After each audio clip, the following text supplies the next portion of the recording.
Lizzie Borden was the daughter of a wealthy businessman by the name of Andrew Borden. She was also accused of hacking both her father Andrew and her stepmother Abby to death on August 4th, 1892. The Lizzie Borden House is shrouded in mystery with questions that still linger both between the walls and in our minds. The scene that unfolded on this property on August 4th, 1892 would turn into a classic whodunit case. Naturally, I couldn't help but want to recreate this crime scene and take a look at it for myself to see if any of the theories out there line up, or perhaps maybe even come up with my own theory. And so that's what I did. I recreated the Lizzie Borden House so that we can take a look at it together. As we get started on the build, let's first learn a little bit about the Bordens. The Borden House is located in Fall River, Massachusetts, and was purchased by Andrew Borden in 1872. He remodeled this house to fit his family. Despite his massive fortune, Andrew chose to live in the downtown area, which he felt was convenient for business, even though the richest families lived in the nicest neighborhood located on The Hill, overlooking the mill town. However, his daughters Lizzie and Emma was Lizzie's older sister by about 10 years, would eventually move to a house on The Hill when they had the chance to. Mr. Borden is said to have been a very frugal man. And to put some things into context about the dynamics between Lizzie, Emma, and their stepmother Abby, and given that Mr. Borden was super frugal, he is said to have helped Abby's family out of some deep financial rut. Them seeing this may have caused some type of jealousy in that he would fork up all this money to help his wife's family, but yet they're living the way that they are and they're not getting certain things. And so you can see where this might cause a little bit of anger, jealousy, and a little disappointment, to where there might be some resentment incidents that made their relationship maybe not all that great.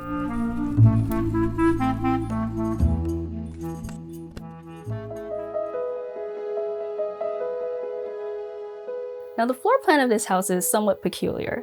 It had no hallways or corridors. It kind of looks a little bit like a maze, and each room just opened up to the other. You had to lock your doors, and this was actually what they did. They pretty much made it a habit to lock their bedroom doors. Those who had bedrooms toward the back of the house would only be able to access their rooms from the staircase that's toward the back of the house. And the other half of the rooms that were more toward the front of the house, you were able to access from the staircase right from the entry of the house. They had a live-in maid named Bridget Sullivan, whom they called Maggie. Maggie stayed in the attic. There were no bathtubs, and they mostly still used bedpans instead of a water closet. These are just essentials that they were able to afford but did not have, simply because Mr. Borden chose not to.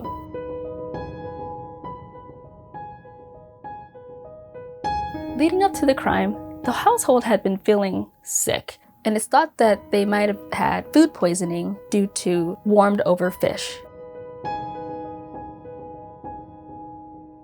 The day before the murder, a guest arrived, and this guest is not someone who was unfamiliar to them. It's just that he didn't really visit often. Only he did the day before the murder. This guest was John Morse, who is the uncle of both Lizzie and Emma. He's the brother of their biological mother and the brother-in-law of Andrew Borden. That's a little peculiar, or just maybe super coincidental. What do you think? We also have to note Emma was away on a trip and she wasn't due back for some days.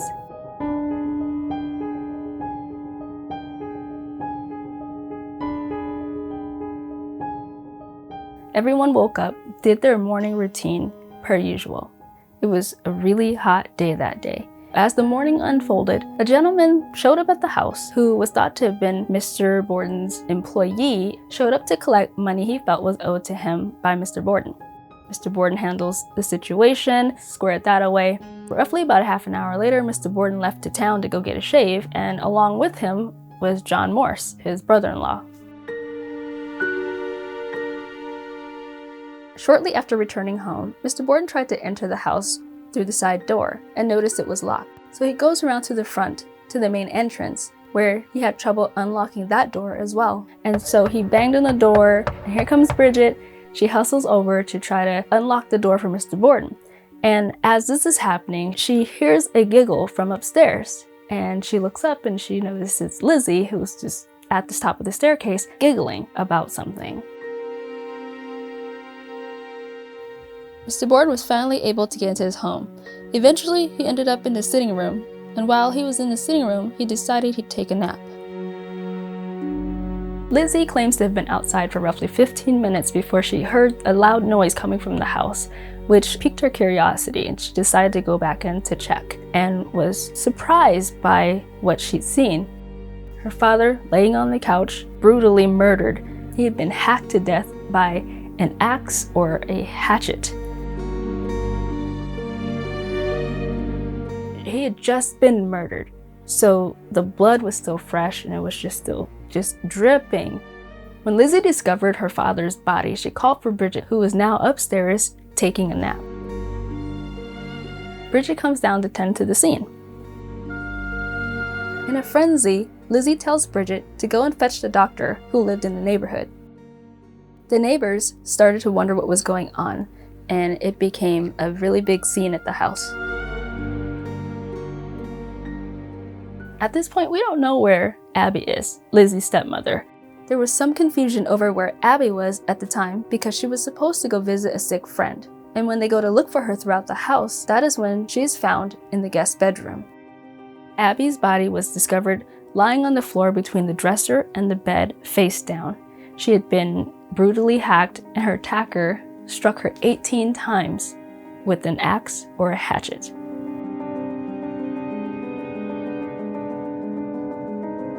Based on how Abby Borden was discovered, they believe that she was murdered by a really tall man. They say tall because of how the wounds were displayed on Abby Borden's body. There was apparently no sign of struggle or of an intruder, and everything in the sitting room looked to be in order. Same with upstairs. So authorities sweep the home looking for evidence, and they find an axe in the cellar with a freshly broken handle. They collect it as evidence. The axe was brought into the courtroom during the trial, where the blade was lined up against molds made of Mr. and Mrs. Borden's skulls. Ultimately, it was ruled out as the actual murder weapon.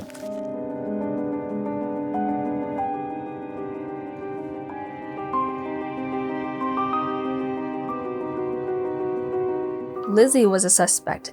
Emma was a suspect. A stranger who happened to be walking by that day was also thought to be a suspect. It's even said that Andrew Borden had an illegitimate child who was speculated to be a potential suspect, and John Morse was a suspect, among others.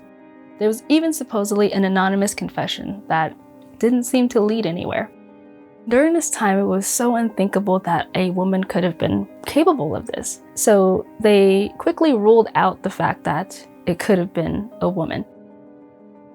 However, not much time went by before eventually Lizzie came into question as the potential suspect.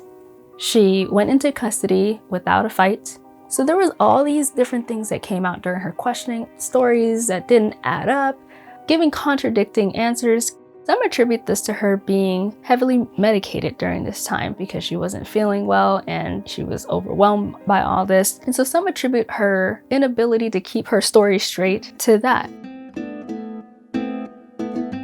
As the case unfolded, there were all these different evidence that kept popping up. One being that a close friend of Lizzie's actually seen her burn a dress after the murders, and she took this dress out of the closet in the kitchen and she burned it. Her reason for burning the dress was supposedly Emma told her to burn it because it had paint on it, which is a little bit strange because they would have likely turned something like that into rags to use for cleaning and things like that before they would just completely burn it altogether, which makes you wonder, was it paint or was it blood on that dress? While there are so many theories out there about who might have done it, all the clues and evidence seem to point toward Lizzie having committed the crime. Lizzie Borden's trial began 10 months after she was arrested and lasted 15 days. She was ultimately acquitted.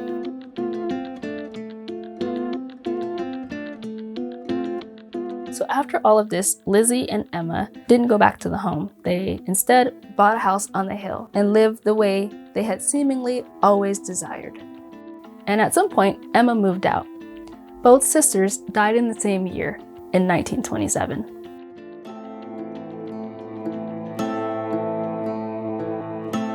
Today, the Lizzie Borden House is still standing. It's now a bed and breakfast. You can actually go and stay in the rooms where these murders unfolded. That's super creepy. It's actually been said to be haunted. There have been multiple accounts where people have reported activity and seeing dark shadows and things like that in this home. We even did an Unsolved episode at the Lizzie Borden House. Be sure to check that out. So who do you think committed this grisly murder? Me, personally, having built this little miniature and spending some time with this case, I can't help but feel like there were multiple people involved. Do I think that she did it? I kind of do. I mean, I think I do. I'm pretty sure she did it. I don't know that she did it by herself. Have you stayed at the Lizzie Borden House? If not, would you?